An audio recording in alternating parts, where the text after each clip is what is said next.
नमस्कार दोस्तों, मैं अशोक सर आपका अपने YouTube channel SSC full brass में स्वागत करता हूं।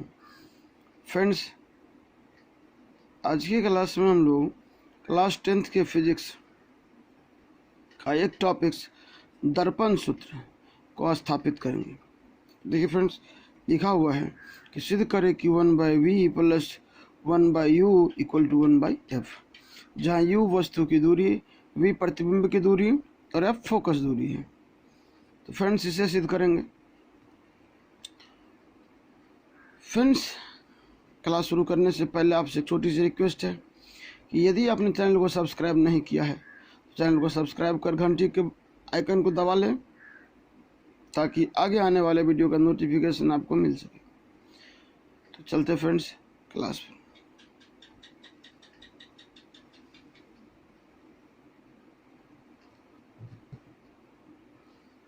तो फ्रेंड्स, दर्पण सूत्र को सबसे पहले अवतल दर्पण से स्थापित करते हैं। और लिखा हुआ फ्रेंड्स, अवतल दर्पण में माना कि Mn एक अवतल दर्पण है जिसके प्रधान अक्ष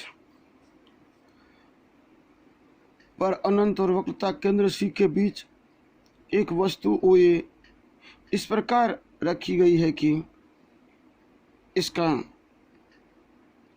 वास्तविक प्रतिबिंब O' A' दर्पण के फोकस F तथा वक्रता केंद्र C के बीच बने।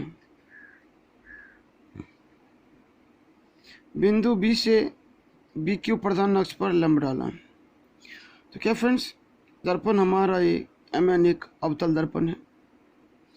Mn एक अवतल दर्पण है, प्रधान अक्ष जिसका OP है, ये वक्रता केंद्र है, ये फोकस है। क्या करना फ्रेंड्स कि वक्रता केंद्र से इधर अर्थात अनंत होती है, तो अनंत और वक्रता केंद्र के बीच वो एक वस्तु रखी हुई है।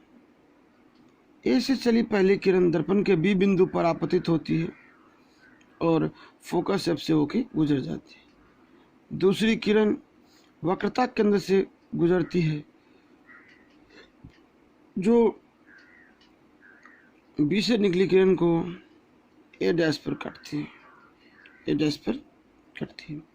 इस प्रकार ओ डैश ए डैश ओ ए का प्रतिबिंब बना जो वक्रता केंद्र और फोकस के बीच है, जो वक्रता केंद्र और फोकस के बीच है। क्या करना फ्रेंड्स कि बी से ओपी प्रधान अक्ष पर बी क्यू लंब डालना है। या लंब डालने का अर्थ है कि ये ओ ए के समांतर होगा। लंब डाल दिए। पी दर्पण का ध्रुव है। यहाँ देखिए फ्रेंड्स, वी दर्पण में सभी दूरियां ध्रुव से मापी जाती है। दर्पण में सभी दूरियां ध्रुव से मापी जाती है, इसलिए पी ओ डैश मतलब प्रतिबिंब की दूरी है जिसे V से सूचित किया गया, और पी एफ को स्मॉल एफ से सूचित किया गया, फोकस दूरी है। पी सी को 2f से सूचित किया गया क्योंकि ये वक्रता त्रिज्या है, और वस्तु की दूरी को u से सूचित किया गया है। तो ये सभी दर्पण से बाईं ओर की दूरी है। ये सभी दर्पण से बाईं ओर की दूरियां हैं। तो चिन्ह परिपाटी के अनुसार माना कि वस्तु की दूरी PO माइनस U होगी, प्रतिबिंब की दूरी PO डैश माइनस V होगी, फोकस दूरी PF माइनस F होगी, और वक्रता त्रिज्या PC बराबर माइनस 2F होगी।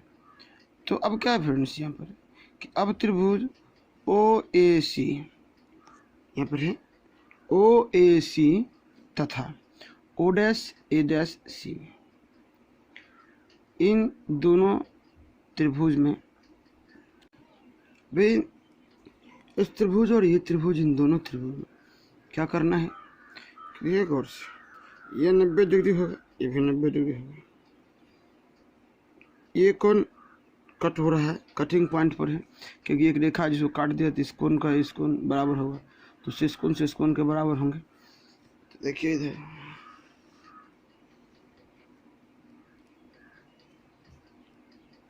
कोण OCA बराबर कोण O dash C A dash. ये हो गया कोण ओ सी ए बराबर ओ डैश सी ए डैश, ये हो गई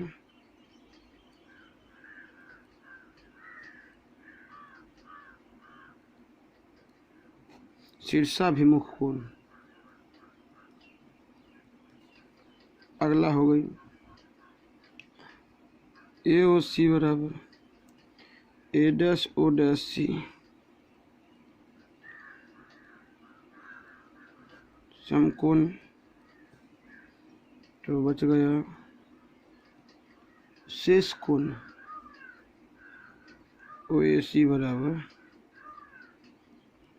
शेष कोण ओ dash A dash C.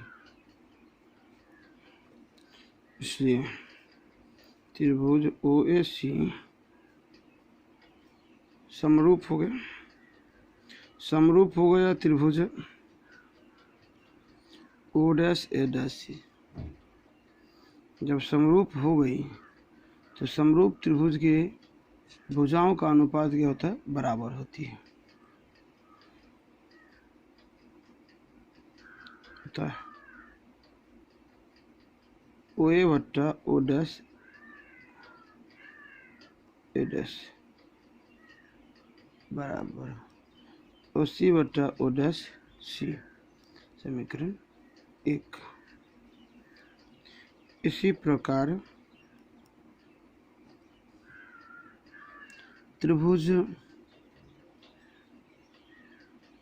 B Q F समरूप त्रिभुज O dash A dash F. Friends यहाँ है B Q F A dash O dash F, ये दोनों त्रिभुज भी समरूप होंगे, समरूप है।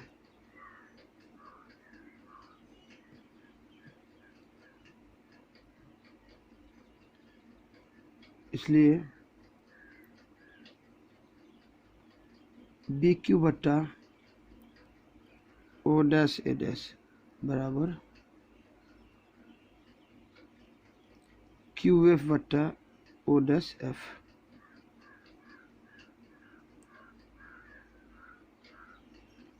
या ओ ए बट्टा ओ डैश ए डैश बराबर ओ एफ बट्टा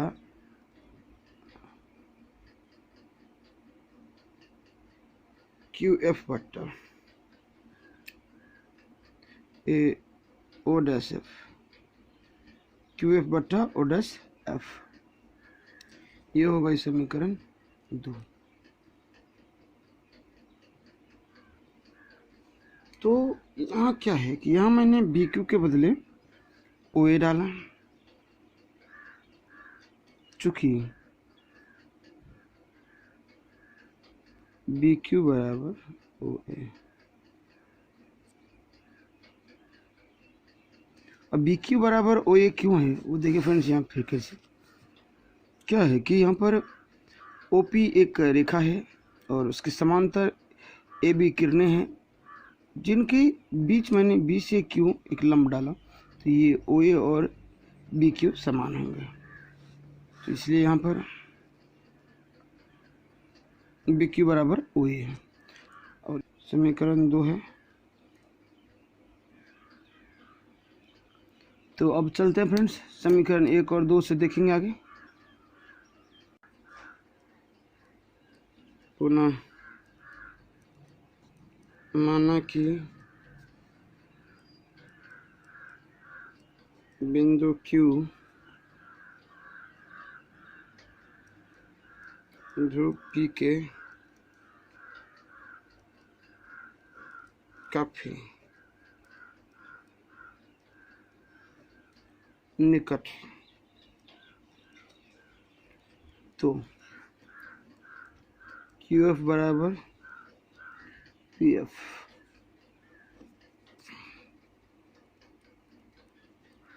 अतः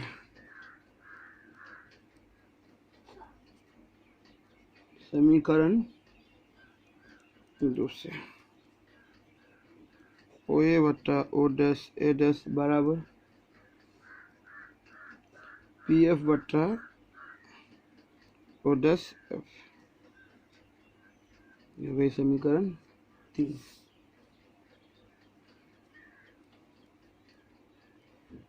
अब जो है सो समीकरण 1 और 3 से हम पाते हैं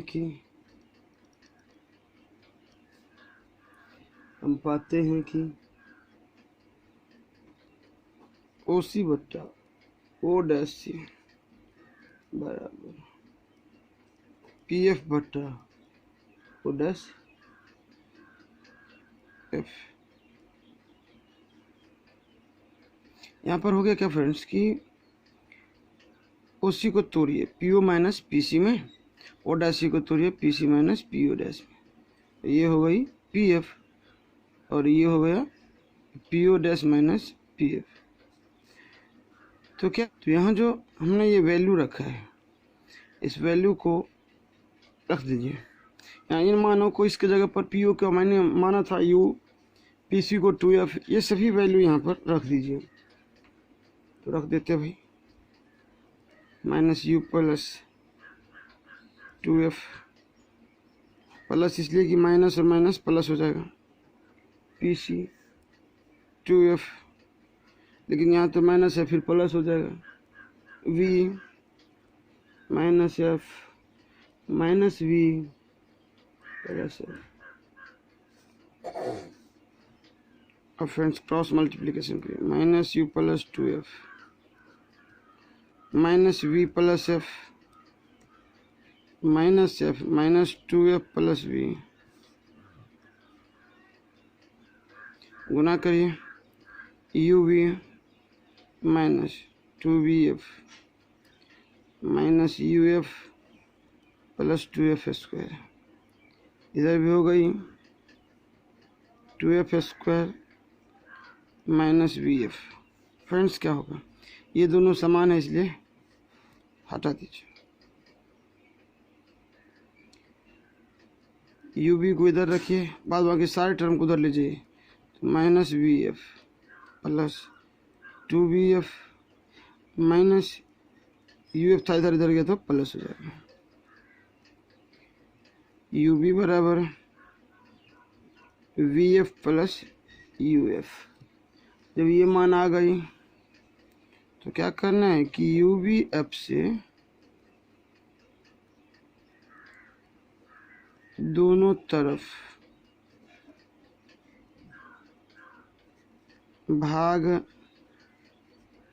देने पर, दोनों तरफ यू बी एफ से भाग दे दीजिए, भाग दीजिएगा तो यू बी एफ बराबर V F U B F plus U B F.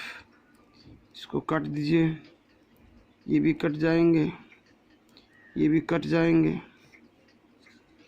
अब जो ये बचा 1/f 1/u प्लस 1/v, ये हो गई। तो यही तो हमें सिद्ध करना था फ्रेंड्स। थोड़ा सा इसे दूसरे रूप में भी बदलने का प्रयास करते हैं। यहाँ देखिए, चूँकि हम जानते हैं कि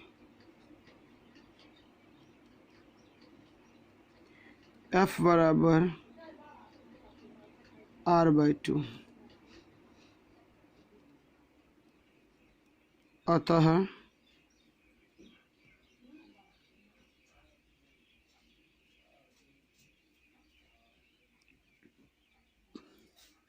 टू बाई आर बराबर 1/u प्लस 1/v।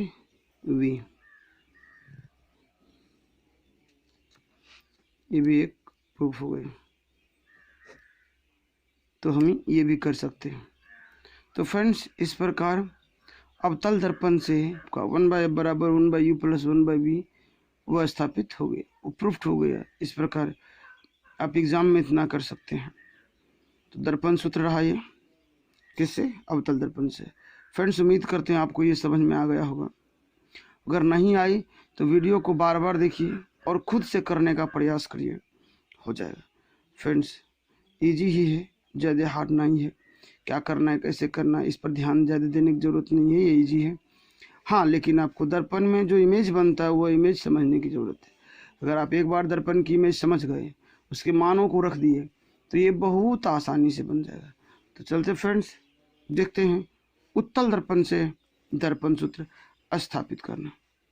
उत्तल दर्पण से 1/f बराबर 1/u प्लस 1/v को प्रूफ करना, स्थापित करना इस फॉर्मूला को उत्तल दर्पण से। फ्रेंड्स यहाँ देखिए कि Mn एक उत्तल दर्पण है जिसके प्रधान अक्ष XPC, इसका प्रधान अक्ष क्या है कि XPC उसका प्रधान अक्ष है। C इस दर्पण का केंद्र है जिसे वक्रता केंद्र कहते हैं, और F दर्पण की फोकस दूरी है।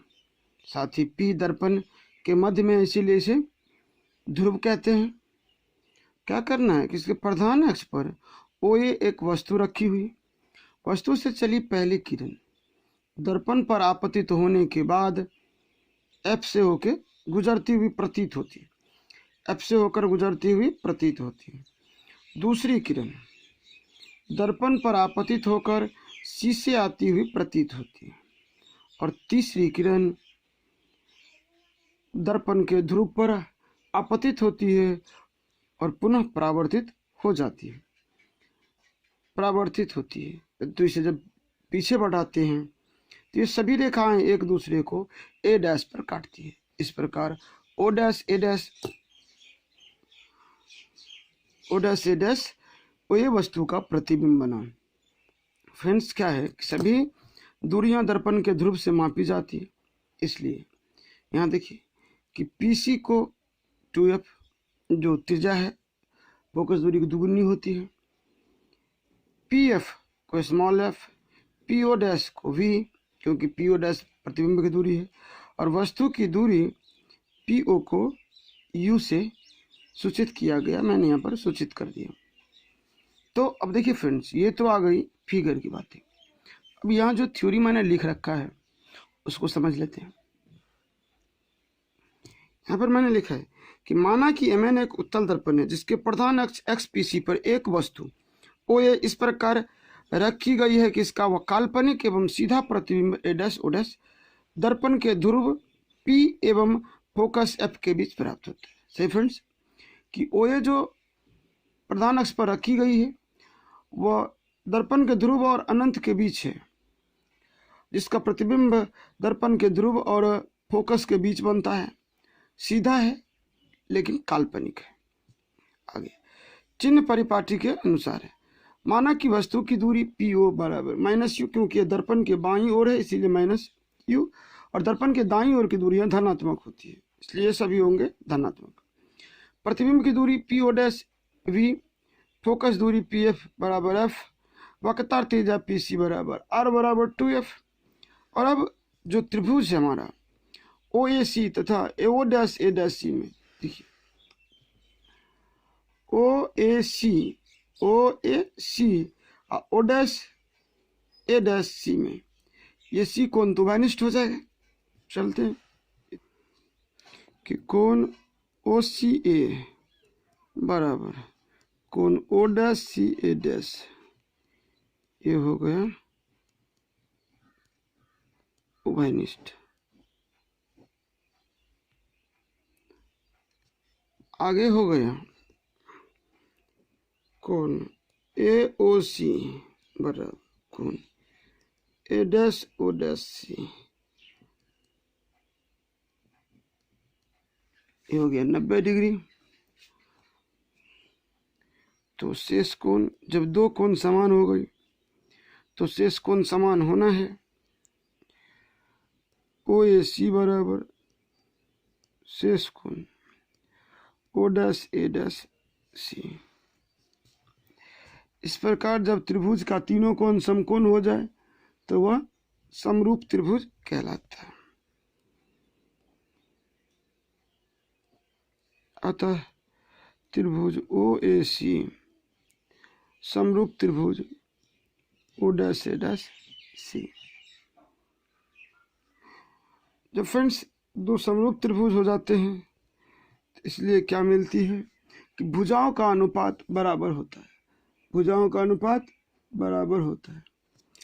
तो यहाँ पर होगी ओ ए ओ डैश ए डैश बराबर ओ सी ओ डैश सी, समीकरण 1।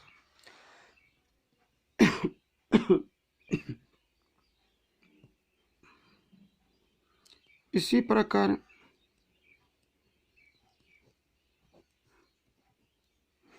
प्रकार त्रिभुज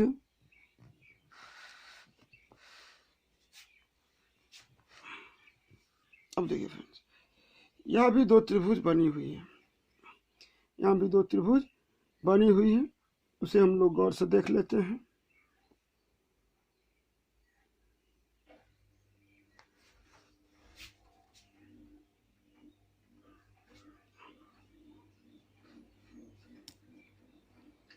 अब आते हैं त्रिभुज ओ ए पी तथा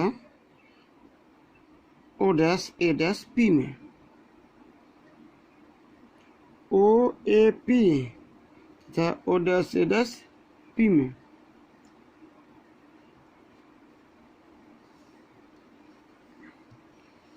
ये त्रिभुज भी क्या होंगे, समरूप होंगे। इसी प्रकार त्रिभुज ओ ए पी समरूप होंगे त्रिभुज O dash A dash P के, समरूप होंगे। इसलिए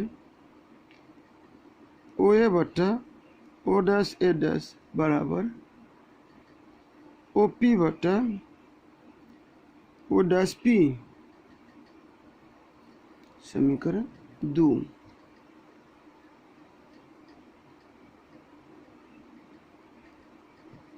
समीकरण 1 और 2 से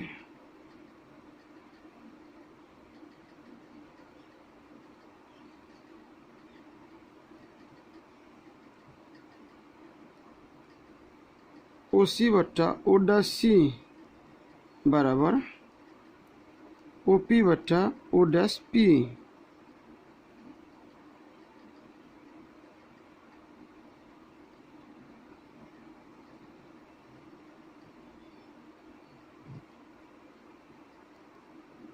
ओ सी को क्या करना फ्रेंड्स,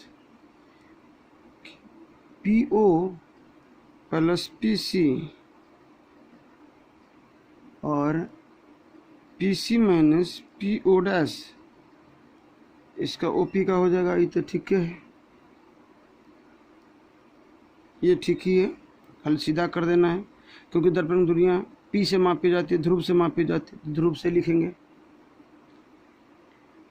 इन मानों को रख देना है फ्रेंड्स, क्या करना है, इन मानों को हमें रख देना है। ये हो गया फ्रेंड्स। हमने जो मान पीछे माना था वो रख दीजिए। पी यू बराबर माइनस यू, पी सी बराबर 2f माइनस वी, इसका आएगा पी ओ का minus U, P O dash का वी। क्रॉस मल्टीप्लिकेशन करिए,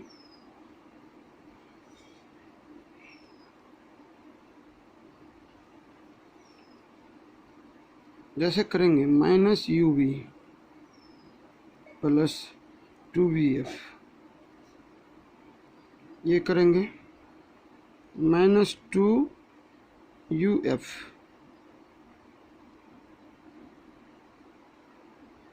और ये आ जाएगा प्लस uv।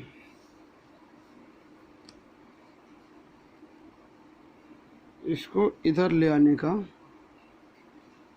इसको इधर ले आइए, तो माइनस यूवी बराबर minus 2 U F minus 2v_f, ये हो गया माइनस 2u_f बराबर माइनस 2u_f प्लस v_f। इसको काटिए, यह हो गया u_v बराबर, सबसे पहले u_v लिख देते हैं, फिर u_f लिखते हैं। अब क्या हो गया कि दोनों तरफ u_v_f से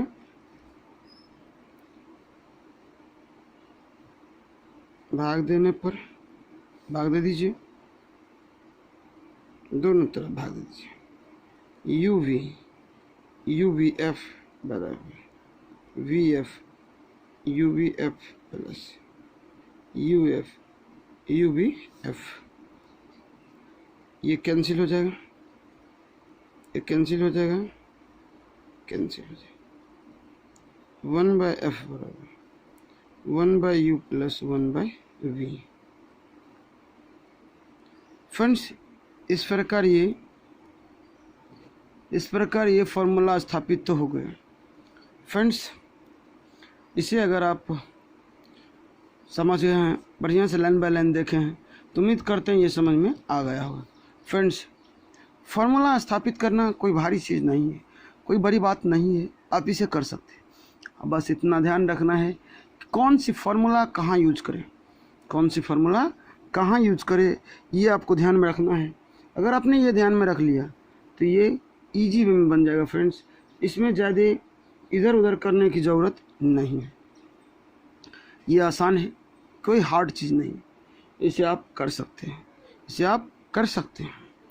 और क्या करना फ्रेंड्स कि f के बदले अगर 2r रख दिया, मैंने ऊपर माना था कि फ्रेंड्स कि r बराबर 2f, तो f बराबर r/2, यहाँ पर 2/r बराबर 1/u प्लस 1/v, ये भी आता है। तो फ्रेंड्स, इन फार्मूलाओं का उपयोग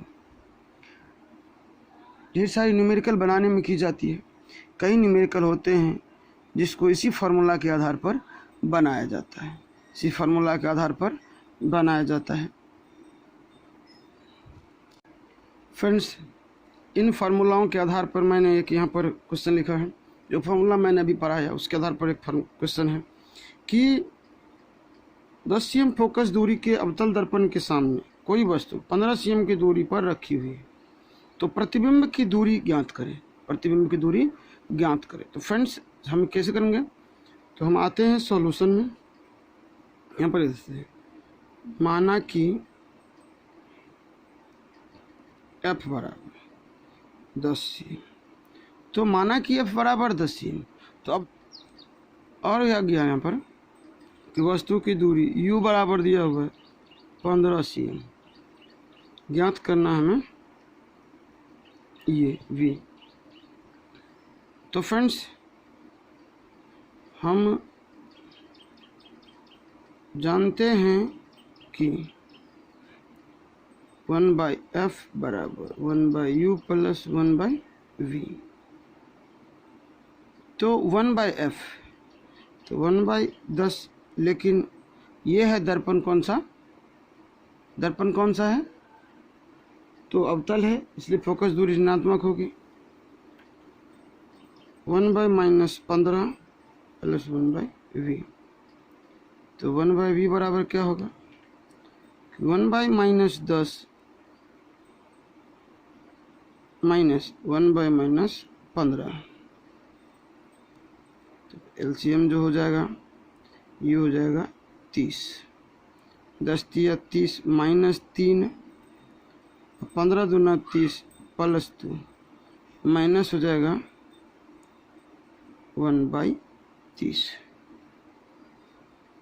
तो यहाँ पर क्या आएगा कि अतः,